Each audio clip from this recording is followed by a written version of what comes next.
За эхлүүлье. За өдрийн мэнд. Тэгэхээр өнөөдөр ямар хичээл үзэх вэ гэвэл өмнөх хичээл дээр вольтметрийг хэрхэн ашиглах вэ? Үнийн хуваарийн тухай хичээл үзсэн тийм ээ. Та санаж байгаа биз? Вольтметрийг хэрхэн хэмжих вэ? Үнийн хуваарийн тухай хичээл үзсэн тийм ээ.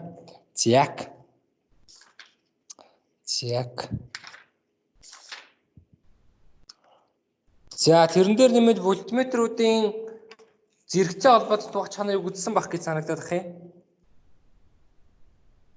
Зэрэгтэй холбогдсон элементүүдийн хүчил нь ерөнхий хүчилтэй нийлбэрлэн тэнцүү байдаг гэдэг хичээлүүдийг үзсэн тийм ээ. Байна. Сүйдэг юм. Яасан гинэ? За Ерулаан хамгийн сүүлийн хичээлийг нэг давтаадахта юу үзлээ гэдүүлээ?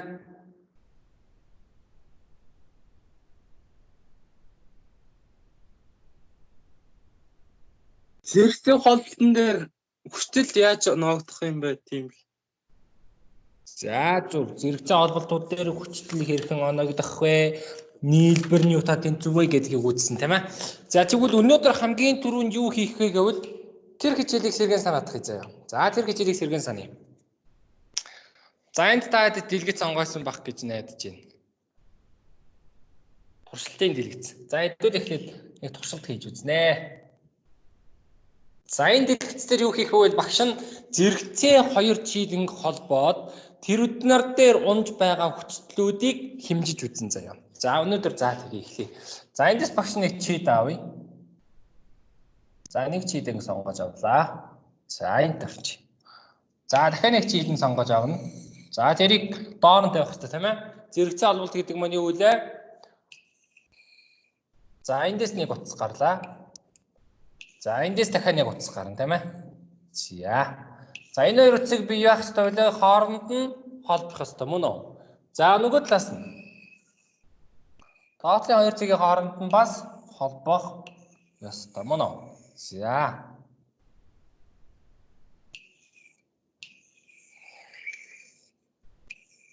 За холболоо. За одоо энийг би юутай холбох ёстой вэ? Мэдээж хэрэг тижээлийн үүсгүүртэй холбох ёстой мөн үү? Тижээлийн үүсгүүртэй холбох ёстой би энийг. Яана.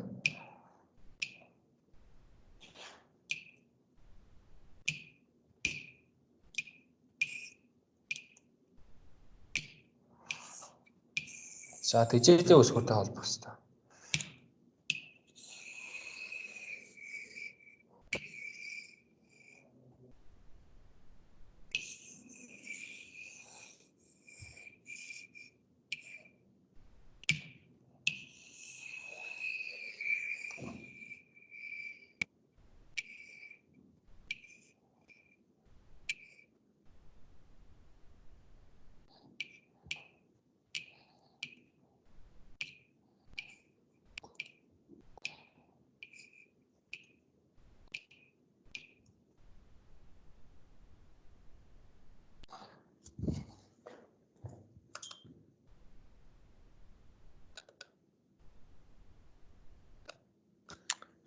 За энэ дээр би мэдээж хэрэг батарей авчихсан тийм ээ. Надад хамгийн чухал зүйл бол батарей. За батарейг холблоо. За гэрэл яаж вэ? Асаалт. Өөрөөр хэлбэл хоёр гэрлийн асаалт нь эндээс харахад адилхан байна. Мөн үү? За хоёр гэрлийн асаалт нь эндээс харахад адилхан байна. За хамгийн түрүүнд би юу хийж үзэх вэ гэвэл за нэгдүгээрт юу хийж үзэх вэ гэдгийг энэ дээр дис тараагаар нь бичих. Нэгдүгээрт цахилгаан хөдөлгөгч хүчний хэмжээг тодорхойлох.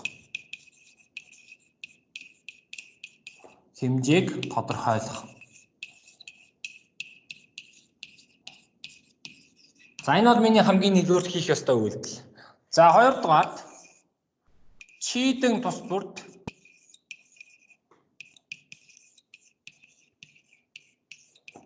унах юуг нь олох вэ? Хүчлийг олох. Унах хүчтэл олно. Чийдэн тус бүр дээр унах хүчлийг олно.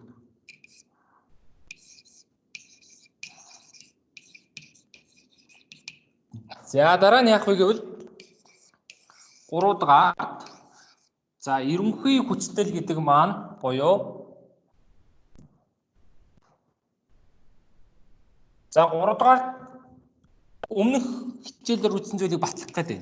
Цахилгаан хөдөлгөөгч хүч гэдэг маань 2 чийдэнгийн хүчтэй тэнцүү гэдгийг батлах хэрэгтэй. Мөн за тэр хэлхээний ерөнхий гүйдэл нь хэсэг тус бүрийн гүйдэлтэй гүйдлийн нийлбэртэй тэнцүү гэдгийг дис дараагаар батлая. За энэ туршилтыг хийж үзье. За эхлээд би цахилгаан хөдөлгөөгч хүчний хэмжээг нь тодорхойлно гэсэн. Тэгэхээр би яах нь вэ? Вольтметр ашиглах гэдэг байна. За вольтметрийг энэ дээр тавьчих.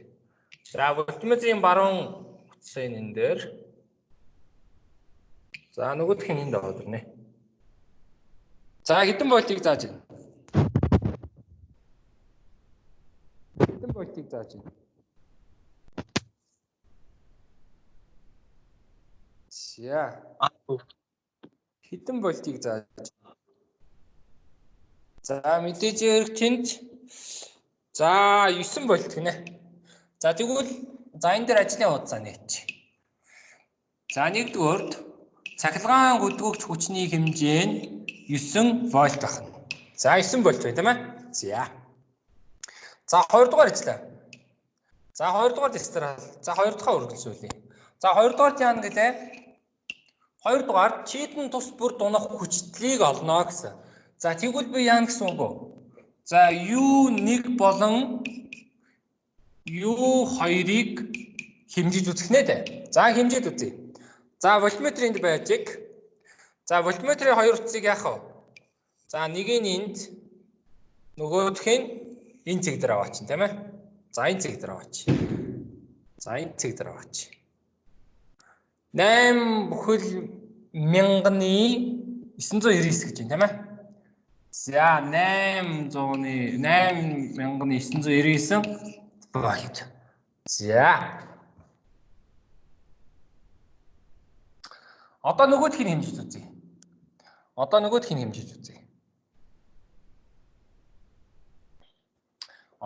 хэмжиж үзье. За нөгөө чидэн дээр унаж буй хүчлийг хэмжээд үзье. За 8 996 гинэ тийм ээ.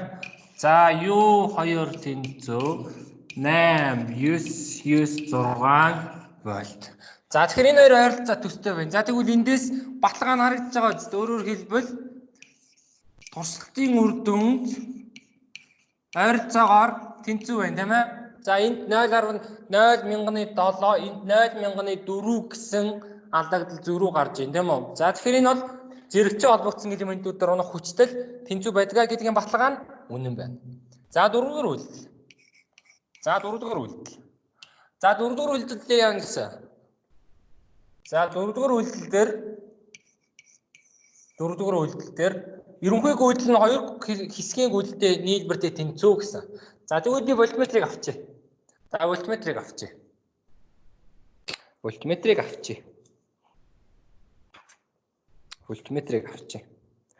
За вольтметрийг авчихаар одоо би юуг нь ашиглах вэ? Амметр буюу гүйдлийн хүчийг хэмждэг багжаа ашиглах гэдэг байна тийм ээ.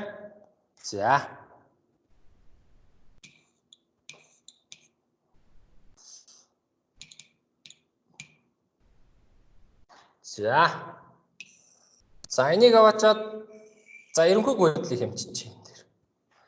За 1.8 ампер гэж байна. За ерөнхий гүйдэл нь хэд байх нь вэ? 1.8 ампер. За дөрөвдүгээр үйлдэл ерөнхий гүйдлийн хүч нь ерөнхий цахилгаан гүйдэл нь 1.8 ампер гэж гарч байна. За тэр нь юу гэсэн үг вэ гэвэл тэр нь яг юуг харуулж байна вэ гэвэл яг ерөнхий гүйдлийн хүч буюу энэ зураасны дагуу тийм ээ. За энэ цэг хүртэл. За энд ногооноор тэмдэглэж байна. Яг энэ цэг хүртэлх.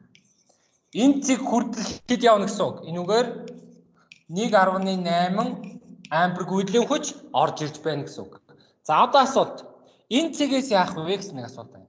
За энэ цэгээс мэдээж хэрэг зэрэгцээ холболт учраас хоёр хэсэг болон сална тийм ээ. За хоёр хэсэг болон салах ёстой. За илүү тод өнгө. За ийшээгээ I1 гэж тэмдэглэвэл нөгөө тийшээгээ I2 байна тийм ээ. За тэгвэл энэ хоёрын гүйдлийн хүчийг хэмжээд үзье. За тэгвэл энэ хоёрын гүйдлийн хүчийг хэмжээд үзье. За энэ хоёрын гүйдлийн хүчийг хэмжээд үзье. За амперметрийг хөдөлгөлөө. За энэ дээр аваачаад өгч. 0.9 ампер гинэ. За I1 нь 0.9 ампер гэж зааж байна. Ампер гэж зааж байна. За одоо I2-ын үзье. За I2-ын үзнэ. За бас л 0.9 ампер. I2 нь 0.9 ампер. За тэгвэл эндээс хэлхээний хоёр хэсэг болох энэ хэсэг буюу дээдлийн хэсэг болон доотлын хэсгээр гүйх гүйдлийн хүчнүүдийн нийлбэр энэ цэгт орж ирсэн гүйдлийн хүчний нийлбэртэй тэнцүү. Тэгэхээр эндээс юу хэлэх гээд байна гэвэл занглаа цэгээс салсан цахилгаан гүйдлүүд нөгөө занглаа цэгт нийлэхээр хэвэндээ өөрөөр хэлбэл анхныхаа хэмжээндээ хүрнэ. За одоо энэ цэгтээс доош явхад хэд болно гэсэн үг? 1.8 ампер хэвээрээ байна гэсэн үг. Тэгэхээр энд зөвхөн хоёр тишээ салсан. Яг л амьдрал дээр байдаг усны урсгалтай адилхан гэсэн үг. Усны урсгалтай адилхан. За эрг голын хувьд яадаг вүлээ? Хоёр салаагаар нь завсаар байгаад нийлэхэд усны хэмжээ нь өөрчлөгдөхгүй хэвээрээ байдаг тийм ээ. Яг тэрнтэй адилхан цахилгаан гүйдлийн хувьд адилхан байна. Тэгвэл энэ хоёрын нийлбэр нь 1.8 гарна тийм ээ. За зөв. За энэ бол зэрэгцээ холбоотой тухай бидний үзсэн зүйлс тийм ээ. За одоо дараагийн ажил. Дараагийн ажил нь юу гэвэл цуваа холболт. За дараагийн ажил нь цуваа холболт. Цуваа холболт. За цуваа холболтыг бид бүгдээрээ 8 дугаар өнгөд үзсэн санаж байгаа тийм ээ. За ингээд нэг чийдэн хажуу талд нь дахиад нэг чийдэн цуваагаар цувруулж холбоно гэсэн санаа хэлж байна тийм ээ. За энийг аваачаад би яах вэ? Мэдээж эрг батарейтайгаа буюу тэжээлийн үүсгүүртэй холбож өгнө. За энд бол батарей буюу тэжээлийн цахилгаан хөдөлгөгч хүч байна. За энд вольтметр 1-ийг залгаж өгье. Мэдээж эрг зэрэгцээгээр залгана гэдгийг мэдж байгаа тийм ээ. За нөгөө зэгт нь зэрэгцээгээр вольтметр 2-ыг залгаж өгье. За тэгвэл энэ бол зэрэгцээ цуваа холболтын үндсэн чанар юунд вэ гэдгийг одоо ярилцъя. За хамгийн нэгдүгээр чанар нь юу вэ гэвэл за цахилгаан хөдөлгөгч хүч нь цуваа холбогдсон хоёр элементийн хүчлүүдийн нийлбэртэй тэнцүү. Хэдэн ч элемент байсан болно. Өөрөөр хэлбэл энийг яаж мэдчихв? Юу 1 дээр нэмхэн юу 2 гээд цуваа холбогдсон юу n хүртэлх элемент байж болно гэсэн санаа хэлээд байна. Юу n хүртэлх элемент байж болно. За энэ нэгдүгээр чанар. Хоёрдугаарт юу вэ гэвэл за энүүгээр гарсан I гэдэг цахилгаан хөдөлгөгч энүүгээр батарейны гаргасан I гэдэг цахилгаан гүйдэл нь нэгдүгээр чийдэнгаар өнгөрөхөд I1, хоёрдугаар чийдэнгаар өнгөрөхөд I2 байсан гэж үзвэл энэ хоёр хоорондоо ямагт тэнцүү буюу батарейны анх гаргасан гүйдлийн хүчтэй тэнцүү байж чаддаг. Энэ бол зэрэг цуваа холболтын нөгөө нэг чанар. Цуваа холболтын нөгөө нэг чанар. За тэгвэл яг энэ чанарыг хэдүүлээ туршаад үзье. За туршаад үзье.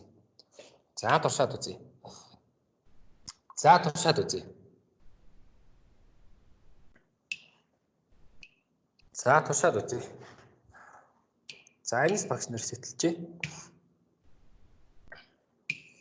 За энэ эндээ байж иг. За цуваагаар холбогдсон тийм ээ. За нэг чийдэнг авлаа. Энэ дахиад нэг чийдэнг авлаа.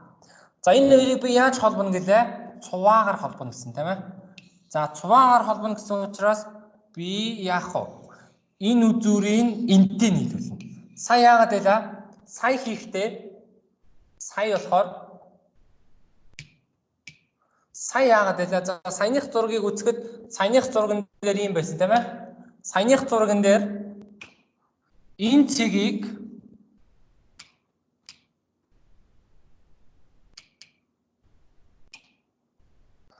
Саяных зурган дээр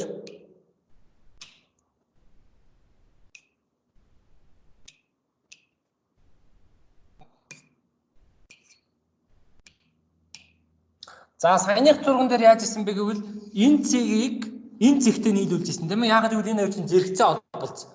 За одоо яасан бэ? Солилцсон байгааз. Өөрөөр хэлбэл барууны зүүнний баруун та гэсэн үг тийм ээ. Баруун талын зүүн талтай, зүүн талын баруун талтай гэсэн ийм санаагуулж байна. За тэгвэл үргэлжлүүлээ. За энэ энэтэй холболоо тэгвэл дахиад нэг дамжуулагч утсыг эндээс аваад чийдгийн нөгөө талаас нь аваад за одоо энийг би мэдээж эрг юутай холбож өгөх үү? Мэдээж эрг тэжээлийн үүсгэртэй холбож өгөх ёстой тийм ээ. Тэжээлийн үүсгэртэй холбож өгөх ёстой. За. Тэжээлийн үүсгэртэй холбож өгөх ёстой. Тэжээлийн үүсгэртэй холбож өгөх ёстой. За холболоо. За хоёр чийдэн маань асаалттай байна. Гэхдээ өмнөхийг бодоход арай сул тийм ээ асаалттай байна. За тэгвэл энэ дээр нөгөө цуваа холбоотой чанаруудыг туршаад үзье л да. За нэгдүгüүрт яах ёстой вүлээ? Нэгдүгüүрт за яг энэ дараалалаар явна тийм ээ. Цахилгаан хөдөлгөгчний хэмжээг тодорхойлох, чийдэн тус бүрийн унах хүчлэлийг олох. За энэ чанарын хувьд яг харин өөрчлөгдөн гэсэн үг. За энэ чанар ямар байна гэлээ? За энэ чанаруудын хувьд энэ ингээ өөрчлөгдөн гэсэн үг тийм ээ. За энэ хоёр чанарыг арай өөр гэсэн үг.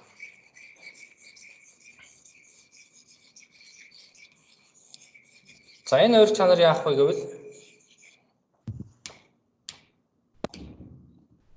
за энэ хоёр чанарын хувьд за сая хэлсэн цахилгаан хөдөлгөгч хүчний хэмжээ нь цуваа холбогдсон элементүүдийн хүчтлийн нийлбэртэй тэнцүү. Гүйдлийн хүчний хувьд үргэлж тогтмол хэвээрээ байдаг гэсэн тийм ээ. За энийг туршаад үзье.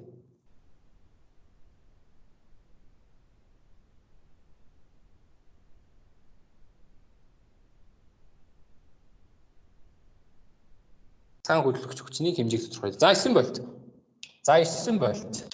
За цахилгаан хөдөлгөгч хүчний хэмжээ маань за цуваа холболт дээр за энэ бол зэрэгцээ холболт байсан. За энэ хэмжилт бол зэрэгцээ тийм ээ. Энэ бол зэрэгцээ холболт байсан. За тэгвэл цуваа холболт дээр яах вэ гэвэл за цахилгаан хөдөлгөгч хүчний хэмжээ нь 9 вольт хэвээрээ байна. За дараагийнх нь чийдэн тус бүр дээр унах хүчлэлийг олох ёстой мөн үү? За 4.5 вольт гэж байна. За 4.5 вольт. За U1 нь 4.5 вольт. За тэгвэл U2-ын хэмжээд үзье. За U2-ын хэмжээд үзье. За бас л 4.5 вольт. За бас л 4.5 вольт. 4.5 вольт. За U2 нь бас л 4.5 вольт байна.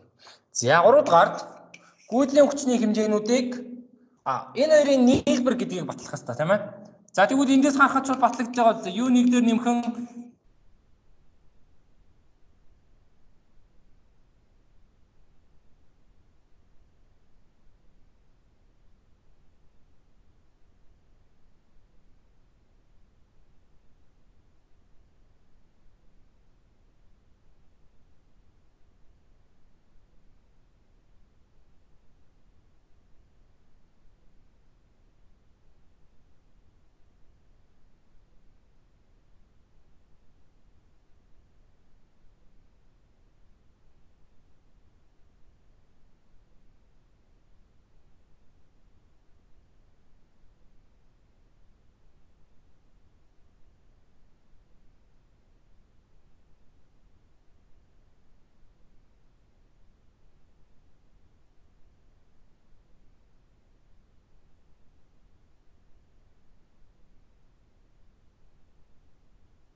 үйлчлүүлээ.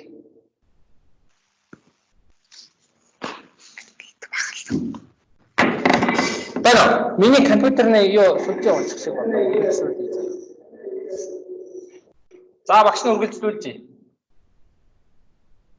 Багш нь үргэлжлүүлжээ.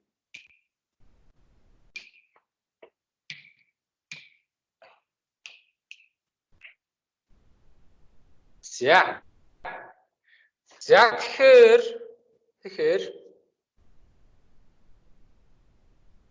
тэгэхээр за эндээс ямар үгэн харагдаж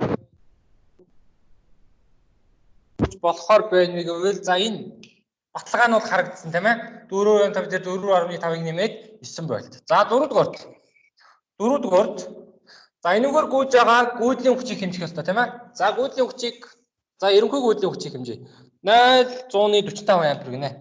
За А ерөнхийн 0.145 ампер гэж байна.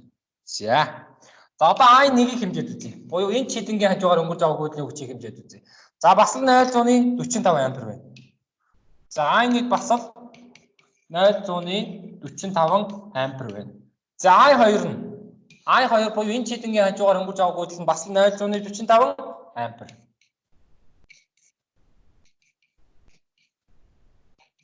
За тэгвэл нөгөө цуваа холболтын гүйдлийн хүчин тэнцүү байдгаа гэдэг чанар үнэн байна. За яагаад гүйдлийн хүчин тэнцүү байдаг вэ гэвэл энэ хоёр чидэн хоорондоо, хоёр элемент хоорондоо зөвхөн ганц дамжуулагч утсаар холбогдсон байгаа учраас гүйдэл салаалах боломж яах нь байхгүй байна шүү дээ. Гүйдэл салаалах боломж байхгүй гэсэн үг.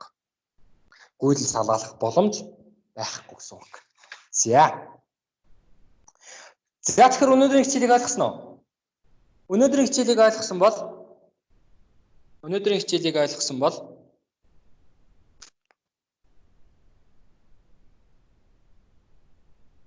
Өнөөдрийн хичээлийг ойлгосон бол багш нь та нарт за энэ чанаруудыг бичиж авъя тийм ээ. Тэрийг мартаж болохгүй. Энэ чанарууд. За одоо жишээлбэл энэ чанар. Энэ хоёр чанар байна. Энэ хоёр зураглалаа тийм ээ. За үүн дээр нэмээд за энэ хоёр чанарууд тийм ээ. Өмнөх хичээл дээр үзсэн энэ хоёр чанарууд байна шүү дээ. За үүн дээр нэмээд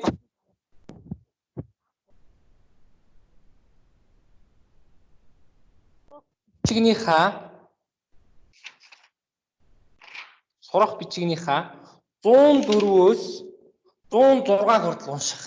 Сурах бичиг 104-өөс 106 хүртэл унших. Зөвхөн унших заяа. Хуулж бичих, хуулан бичлэг хийхгүй гэсэн үг. Үүн дээр нэмээд 107 дугаар хуудсанд байгаа